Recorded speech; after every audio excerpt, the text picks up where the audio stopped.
नमस्कार, स्वागत है आप सभी का। आप देख रहे हैं इकोनॉमी टुडे। मैं हूं अजय मिश्र। कारोबार जगत की तमाम खबरों पर हमारी रहती है नज़र। और जैसा कि आपको पता है कि बिजी सीजन में अब शुरू हो चुका है नतीजों का मौसम, यानी शेयर बाजार पर अगर आपको निगाह रखनी है तो आपको अपनी पसंदीदा कंपनियों के नतीजों पर भी निगाह रखनी होगी।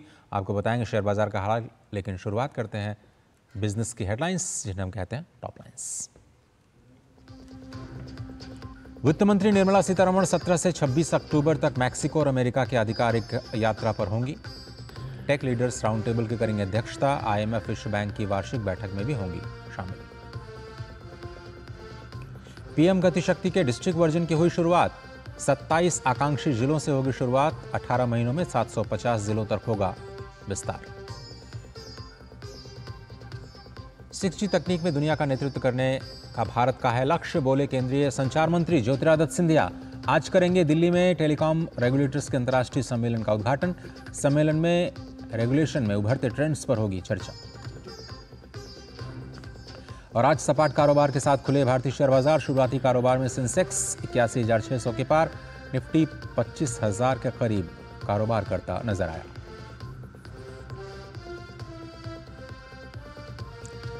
ये कुछ बड़ी खबरें जिन पर हमारी निगाह रहेगी।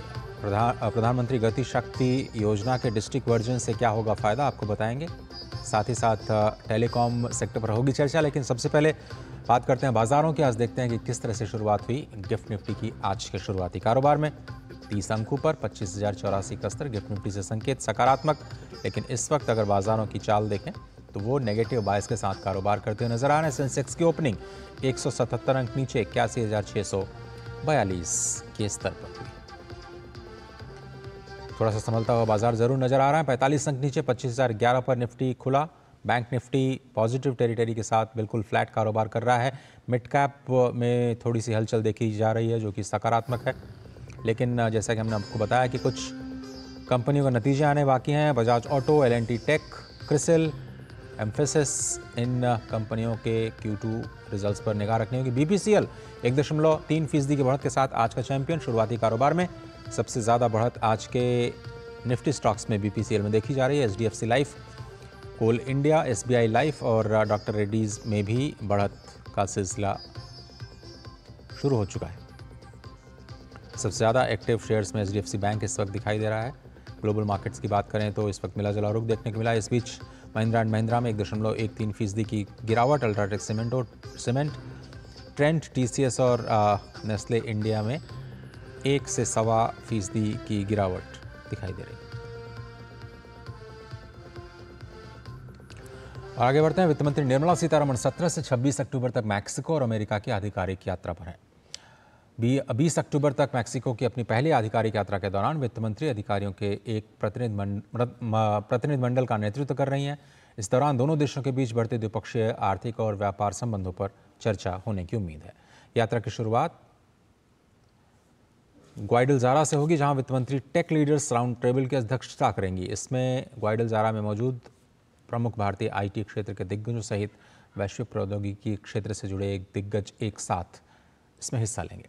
मैक्सिको सिटी में वित्त मंत्री भारत मैक्सिको व्यापार और निवेश शिखर सम्मेलन में मुख्य अतिथि के तौर पर हिस्सा लेंगी, जिसमें दोनों देशों के उद्योग जगत के दिग्गज हिस्सा लेंगे। इसके अलावा निर्मला सीतारमण मैक्सिको के प्रमुख व्यापारिक हस्तियों और उद्योग प्रतिनिधियों के साथ भी मुलाकात करेंगी। 20 से 26 अक्टूबर तक वित्त मंत्री अमेरिका की आधिकारिक यात्रा पर जाएंगी।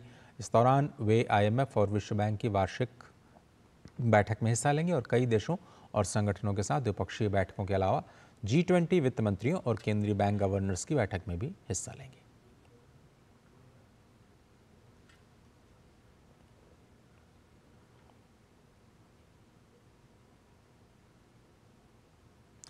वाणिज्य और उद्योग मंत्री पीयूष गोयल ने देश के 27 आकांक्षी जिलों में बुनियादी ढांचे के नियोजन के लिए PM गति शक्ति पहल के तहत एक जिला मास्टर प्लान पेश कर दिया है। इससे इंफ्रास्ट्रक्चर डेवलपमेंट में तेजी आने की उम्मीद है। PM गति शक्ति पहल के तहत एक राष्ट्रीय मास्टर प्लान की शुरुआत की गई थी। एक पोर्टल शुरू किया गया है जिसमें डिस्ट्रिक्ट लेवल प्लानिंग पर फोकस किया गया है। केंद्रीय मंत्री पीयूष गोयल ने कहा कि PM गति शक्ति का प्रभाव तेजी से परियोजना निष्पादन, कम रसद लागत और देश के हर कोने तक बेहतर सेवाओं के पहुंचने पर दिखाई देगा। उन्होंने पीएम गति शक्ति कार्यक्रम की सफलता का जिक्र करते हुए कहा कि केवल 12 महीने में ही इस योजना के माध्यम से कई प्रोजेक्ट्स में 11,000 करोड़ रुपए खर्च किए गए।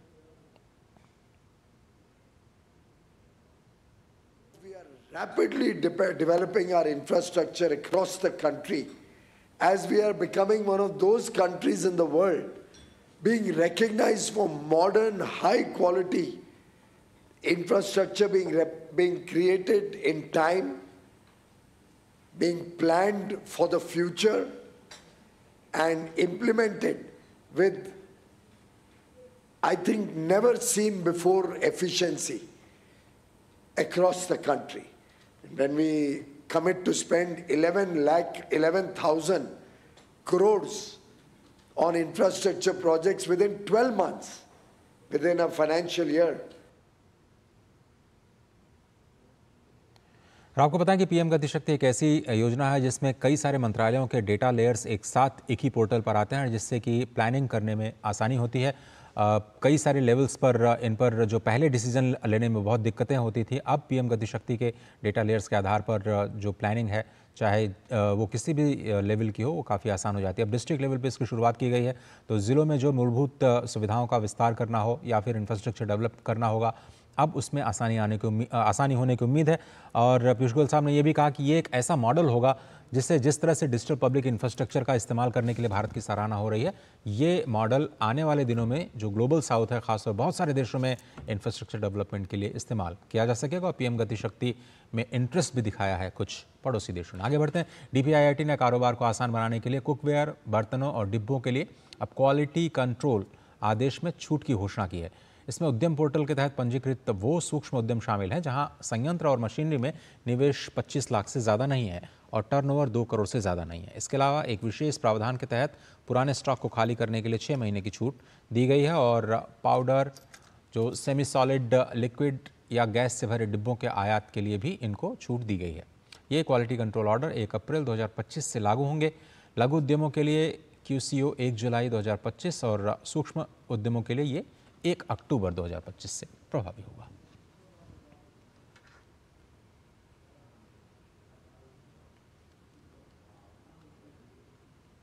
और अब बात करते हैं आज के फोकस की।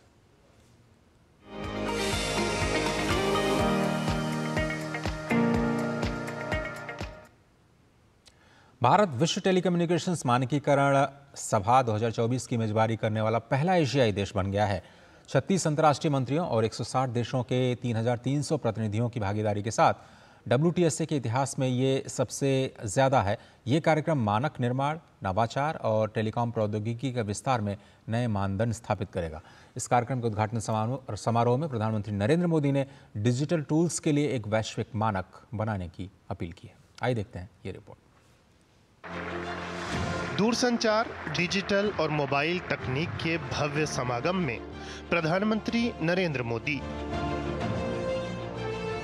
भारत मंडपम में आयोजित इस समारोह में पीएम ने 2 बड़े सम्मेलनों का शुभारंभ किया।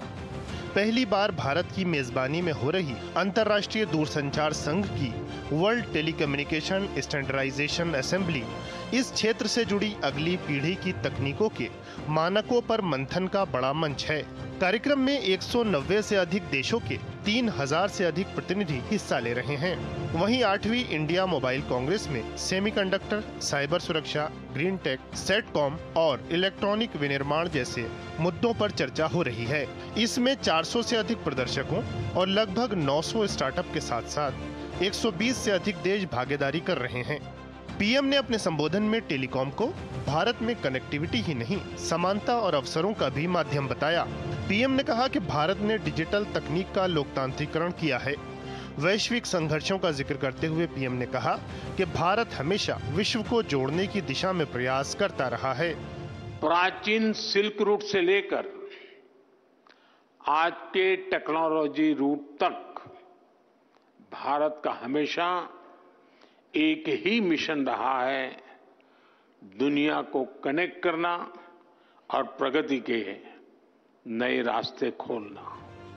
पीएम ने दूरसंचार और डिजिटल तकनीक को समावेशी बनाने पर बल दिया। पीएम ने बताया कि बीते 10 साल में भारत में जितना ऑप्टिकल फाइबर बिछाया गया है वो धरती और चंद्रमा के बीच 8 बार दूरी तय करने के बराबर है। जनधन, आधार और मोबाइल की जेम ट्रिनिटी कितने ही नए इनोवेशन का आधार बनी है। यूनिफाइड पेमेंट्स इंटरफेस यूपीआई ने कितनी ही नई कंपनियों को नए मौके दिए हैं। अब आजकल ओएनडीसी की भी ऐसी ही चर्चा हो रही है। ओएनडीसी से भी डिजिटल कॉमर्स में नई क्रांति आने वाली है। समावेश के साथ साथ सुरक्षा को अहम बताते हुए पीएम ने आह्वान किया कि तकनीक को लेकर वैश्विक स्तर पर मानक तय किए जाने चाहिए। प्रधानमंत्री ने मोबाइल फोन विनिर्माण जैसे क्षेत्रों में शानदार प्रगति का जिक्र किया।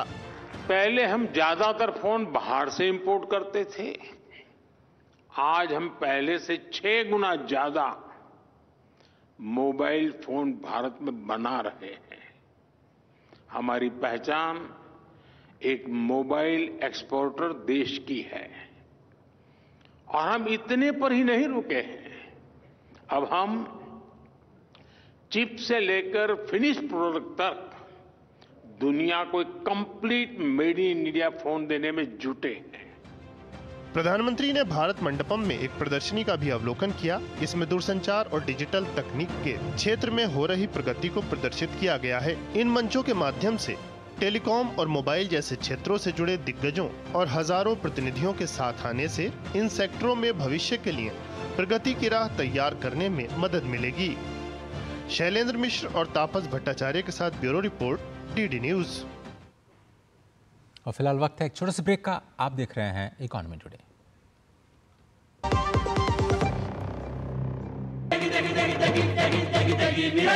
MDH की देगी मिर्च, देगी मिर्च का तड़का, अंग अंग फड़का। MDH की देगी मिर्च।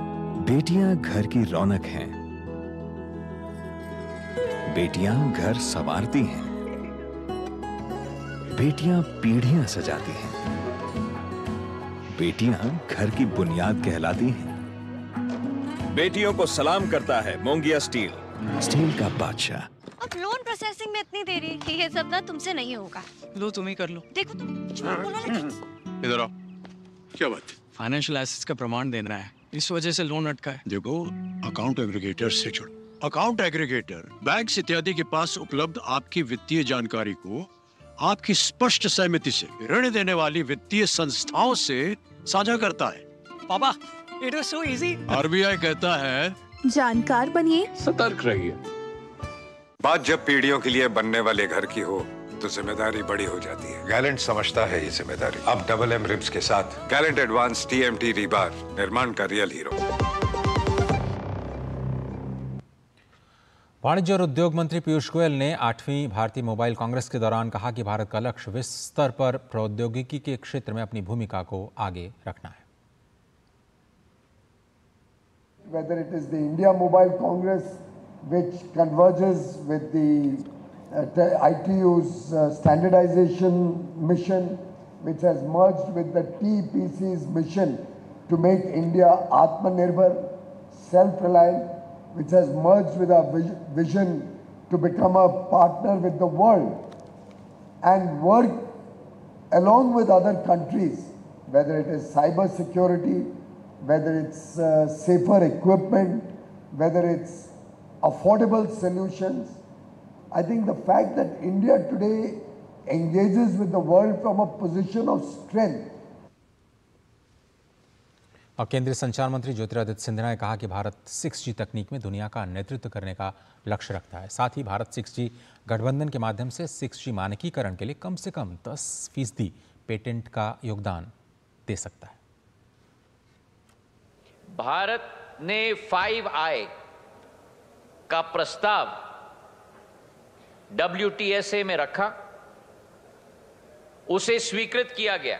जब भारत 6G के स्टैंडर्ड्स मनोनीत होंगे ITU के द्वारा, WTSA के द्वारा, उसमें 10% पैटेंट्स का योगदान भारत से होगा।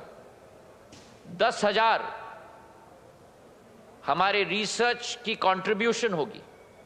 इस लक्ष्य की पूर्ति करने के लिए हमारा B6GA रात और दिन और रात संगठन हमारा कार्य कर रहा है। और चर्चा करने के लिए हमारे साथ होंगे शुभमय भट्टाचार्य जी, जो कि वरिष्ठ आर्थिक पत्रकार हैं। भारतीय टेलीकॉम कांग्रेस की जो शुरुआत हो चुकी है और आज 6G के सिंपोजियम की शुरुआत होगी। वर्ल्ड लेवल का कॉन्फ्रेंस, आपको पता है कि एशिया में पहली बार नई दिल्ली में भारत मंडपम को चुना गया है इस ITU के ग्लोबल कॉन्फ्रेंस के लिए, जो कि दुनिया का सबसे बड़ा रेगुलेशन को लेकर के जो कंसल्टेशन का एक बड़ा प्लेटफॉर्म है। और इंडिया मोबाइल कांग्रेस को भी उसके साथ ही शुरू किया गया। शुभमय भट्टाचार्य जी हमारे साथ इस वक्त जुड़ रहे हैं। शुभमय जी, कितना इम्पॉर्टेंट है आज के इस माहौल में रेगुलेशन, एक ग्लोबल रेगुलेशन की बात कल प्रधानमंत्री ने की, जो टेलीकॉम यूटिलिटीज़ हैं, टेलीकॉम डिजिटल टूल्स को लेकर के खास तौर पर, क्या आपको लगता है इससे फ़ायदा क्या होगा? ये थोड़ा सा समझना चाहेंगे। जो स्टैंडर्डाइजेशन होता है उससे क्या कुछ इस पूरे सेक्टर को फ़ायदा होगा? देखिए अजय, इंडियन मोबाइल कांग्रेस में अभी भारत में जो स्टैंडर्ड की बात, जो ग्लोबल स्टैंडर्ड्स की बात जो हो रही है, वो काफी सिग्निफिकेंट है। क्योंकि अभी तक हम लोग टेलीकॉम सेक्टर में जो भी स्टैंडर्ड्स थे उसको रिसीव करने वाले थे, यानी कि दुनिया में वो स्टैंडर्ड्स तय हो चुका है, उस स्टैंडर्ड को फिर हम आगे अपने देश में इस्तेमाल कर रहे हैं। ये पहली बार है जब 6G का जब प्रसंग आ रहा है, तो उसमें भारत कह रहा है कि इसका जो ग्लोबल स्टैंडर्ड्स होगा उसमें हम सक्रिय भाग लेंगे। उसमें जो इससे फायदा, सबसे बड़ा फायदा ये होता है कि इसमें जो इनोवेशन की जो दौड़ होगी, कंपनियों को जो नए नए इंस्ट्रूमेंट्स बनाने की जो प्रक्रिया होगी, उसके बारे में भारत जिसे कहते हैं प्रोएक्टिव स्टैंड लेगा। तो प्रोएक्टिव स्टैंड लेने से फायदा ये रहता है कि कंपनियों को की सोचने की जरूरत नहीं होगी कि भारत क्या इस स्टैंड में रहेगा या नहीं रहेगा। वो डायरेक्टली इसमें ही, भारत इसमें ही शुरुआत से ही अपना पोजीशन लेकर उन कंपनियों को एक कॉन्फिडेंस, एक इन्वेस्टमेंट का माहौल पावरफुल ग्लोबली मुहैया कर सकता है। तो इसलिए ये स्टैंडर्ड्स किस स्टेज में भारत उसमें एंटर कर रहा है, किस स्टेज में उसको इंडस्ट्रीज के लिए लागू कर रहे हैं और कितने जल्दी उसको कर रहे हैं, इस पर इंडस्ट्री को काफी इंटरेस्ट रहेगा। खासकर आप अगर देख रहे हैं कि अभी इंडिया में मोबाइल एक्सपोर्ट्स एक जिसे कहते हैं क्वांटम जंप हो चुका है हमारे देश से। तो इस सब को देखते हुए it's a very very good point ji. और हेमंत कुमार शर्मा हमारे साथ जुड़ रहे हैं, दूरसंचार विभाग के प्रवक्ता हैं। हेमंत जी, बहुत धन्यवाद। हम ये समझना चाहें कि भारत को इससे क्या मिलने वाला है, क्या प्राप्त होने वाला है, अगर हम इस पूरे ग्लोबल कॉन्क्लेव की बात करें जिसके साथ इंडिया मोबाइल कांग्रेस भी हो रहा है। अजय जी, सबसे पहले तो मैं आपको बताना चाहूँगा कि इस WTS में आज रिकॉर्ड नंबर में 33 लोग डेलीगेट्स 155 देशों से यहाँ सम्मिलित हुए हैं। और कल ही जो पहले इसकी ओपनिंग प्लेनरी हुई है, उसके बाद भारत के ही सूर्य आर मित्तर को इसका चेयर बना दिया गया है और वही अभी अगले 14 दिन तक जो चलने वाला है उसकी अध्यक्षता भारत के सूर्य आर मित्तर ही करेंगे। तो और इसके साथ ही हम लोग अपनी लीडरशिप जो है स्टैंडर्डाइजेशन के मामले में, टेलीकॉम स्टैंडर्डाइजेशन हम जो करना चाहेंगे उसमें अपने पॉइंट्स को यहाँ रख पाएंगे। आप जैसे प्रधानमंत्री जी ने कहा और हमारे मंत्री जी ने कल कहा कि भारत 6G के मामले में कम से कम 10% पेटेंट अगले 3 साल में अपने नाम कराना चाहता है। ये जो पेटेंट और स्टैंडर्ड्स अपने नाम कराना होता है तो उसके लिए अपने जो प्रोटोकॉल्स हैं, अपने जो स्टैंडर्ड्स हैं, उन्हीं के लिए आपको अपनी बातें यहाँ रखनी पड़ती हैं। तो ये WTS की स्टैंडर्ड असेंबली एक वो जगह है जहाँ पर कि हम अपने 6G के मानकों को, अपने पेटेंट्स के जो हम लोग जो डेवलपमेंट कर रहे हैं उनको यहाँ हम आगे पुश कर पाएंगे। हेमंत जी, अगर हम बात करें मेक इन इंडिया एफर्ट्स की, आत्मनिर्भर बनने के लिए, तो उस पर कैसे काम चल रहा है? और अगर हम and to and 6G stake की बात करें तो उसमें कितना फीसदी औसतन हम कितना फीसदी मेक इन इंडिया प्रोडक्ट्स का इस्तेमाल कर पाएंगे, इक्विपमेंट्स का इस्तेमाल कर पाएंगे? देखिए, 6G की तकनीक अभी रोल आउट भी बहुत दूर है, अभी उसके केवल मानकों पर ही विचार चल रहा है। और WTS का जो सेशन है और आगे के जो सेशंस ITU को होने वाले हैं, उन सब में उन्हीं मानकों पर विचार करते हैं, देन प्रोडक्टाइजेशन की ओर बढ़ेंगे। तो ये बहुत जरूरी है कि हम शुरू में ही जब मानकों की बात चल रही है तभी हम उस तरह के मानकों को अपन आगे बढ़ा सके जिसमें हमारी कैपेबिलिटीज हो। और इसी के चलते हुए जो हमने कहा कि 10% जो पेटेंट हैं ओवरऑल 6G के अंदर आने वाले हैं वो भारत से लेंगे। अगर वो आते हैं तो एक बड़ा योगदान होगा आगे मैन्युफैक्चरिंग करने का इंडिया के अंदर 6G प्रोजेक्ट्स का। हेमंत जी, कुछ और देशों के साथ हम बात भी कर रहे हैं क्या टेक्नोलॉजिकल सहयोग के लिए? ITO के जो डिजिटल मेरे ख्याल से इनोवेशन हब है जिसको कोचेयर ITO ने भारत को स्वीकार किया है, डिजिटल इनोवेशन बोर्ड का, तो उसमें हम क्या कुछ देशों के साथ कोलैबोरेशन के लिए आगे बढ़ रहे हैं क्या? जी हाँ, न केवल IT में बल्कि बाहर भी, और हम लोग IT के इतर भी हम लोग काफ़ी सारी चीज़ों में सभी देशों के साथ 6G के बारे में बात कर रहे हैं। 6G अलायंस का जैसे आपने नाम सुना होगा, वो एक इंडस्ट्री और एकेडमिया और हमारे यहाँ के इनोवेटिव कोलैबोरेटर्स का एक समूह है जो कि विभिन्न देशों के साथ मिल करके हमारी जो टेक्नोलॉजी है 6G की उनके बारे में बात कर रहा है और उनको स्टैंडर्डाइजेशन कराने के लिए काम कर रहा है। तो और आज भी उसका 6G का एक यहाँ सिम्पोजियम का हमारे यहाँ रिपोर्ट होने वाला है IMC के इस सत्र के दौरान। जी, और शोभा जी भी हमारे साथ बने। शोभा जी, एक बात ये हो रही है कि जो हम टेलीकॉम का विस्तार कर रहे हैं, अभी हम कोशिश कर रहे हैं हर जगह 4G और 5G के ज़रिए पहुंचने की। कुछ इलाके अभी भी ऐसे हैं जहां पर अभी मोबाइल टावर की एक्सेसिबिलिटी, जो डिफ़िकल्ट इलाके हैं, वहां पर नहीं हो पाई है। ऐसे में सभी को इंक्लूड करने के लिए और भारत नेट को और ज़्यादा प्रभावी करने के लिए हम क्या कर सकते हैं? क्योंकि शायद अब अगला जो ग्रोथ फेज़ आने वाला है गाँव से, पंचायतों से, वो शायद इसी डिजिटल इंफ्रास्ट्रक्चर की नींव पर ही खड़ा होने जा रहा है। जी, एक तरफ तो भारत नेट की जो बात हो रही है वो हमारे लिए काफी इम्पोर्टेंट है, और भारत नेट के तहत आप अगर देखेंगे करीब 2.5 लाख पंचायत इस भारत नेट में जो फाइबर ऑप्टिक केबल्स हैं डिस्ट्रिक्ट लेवल से चल के हर पंचायत तक पहुंचने का जो काम है वो लग चुका है। So that is very significant, और इसीलिए ही आप बहुत ज्यादा एक्सपेंशन देख रहे हैं इंटरनेट सर्विसेज का, कंपनीज का, एक्साइटमेंट का। साथ में 6G में अभी जो सैटेलाइट स्पेक्ट्रम की जो बात आ रही है वो बहुत ही सिग्निफिकेंट है, क्योंकि बहुत सारी जगह में जहां पे अभी भी या किसी भी वजह से जब फाइबर ऑप्टिक पहुंचाना मुश्किल रहेगा, सैटेलाइट स्पेक्ट्रम एक बहुत बड़ा फिलिंग इन द ब्लैंक करेगा। आप देखेंगे इस होल में पार्टिसिपेट करने के लिए स्टारलिंक, अमेजन, रिलायंस जियो, भारती एयरटेल, सारे कंपनीज इसमें अपना ऑलरेडी अपना पोजीशन लेने के लिए तैयार हो रहे हैं। तो इट्स वेरी सिग्निफिकेंट कि क्या पॉसिबिलिटीज और क्या पोटेंशियल्स उनको दिख रहा है। शोभा जी बहुत धन्यवाद। हेमंत शर्मा जी बहुत शुक्रिया वक्त निकालने के लिए और इकॉनमी टुडे में जुड़ने के लिए बहुत बहुत धन्यवाद आपका। तो इकॉनमी टुडे का आज के इस वक्त में सिर्फ इतना ही, लेकिन चलते चलते आपको छोड़ जाते हैं कारोबार जगत की दूसरी खबरों के साथ। फटाफट अंदाज में बने रहिए DD न्यूज़ के साथ। इकॉनमी टुडे की टीम को दीजिए इजाज़त। नमस्कार। भारत और कोलंबिया ने ऑडियो विजुअल सह निर्माण समझौते पर हस्ताक्षर किए। ये समझौता भारत की सॉफ्ट पावर के निर्माण और प्रदर्शन का अवसर प्रदान करेगा और फिल्म निर्माण में लगे कलात्मक, तकनीक और गैर तकनीकी लोगों के लिए रोजगार सृजन को बढ़ावा देगा। केंद्रीय शिक्षा मंत्री धर्मेंद्र प्रधान ने हेल्थ केयर, एग्रीकल्चर और सस्टेनेबल सिटीज में 3 AI उत्कृष्टता केंद्रों की स्थापना की घोषणा की। उन्होंने कहा कि AICOE नौकरी सृजनकर्ताओं और धन सृजनकर्ताओं की नई पीढ़ी तैयार करेगी। सरकार ने 3 AICOE के निर्माण के लिए 990 करोड़ रुपए स्वीकृत किए हैं। आयकर विभाग ने विवाद से विश्वास स्कीम 2024 को लेकर नए दिशा निर्देश जारी किए हैं। इस स्कीम में 31 दिसंबर 2024 तक आवेदन किया जा सकता है। 31 दिसंबर से पहले निपटान की घोषणा करने वालों को कर मांग की 100% राशि, जबकि 1 जनवरी 2025 के बाद करदाताओं को कर मांग की 110% राशि देनी होगी। 22 जुलाई 2024 तक लंबित मामलों में ही इस स्कीम का लाभ मिलेगा। भारतीय प्रतिस्पर्धा आयोग ने सेंट्रल बैंक ऑफ इंडिया द्वारा फ्यूचर जनरली इंडिया इंश्योरेंस और future generally India life insurance के प्रस्तावित अधिग्रहण को मंजूरी दे दी है।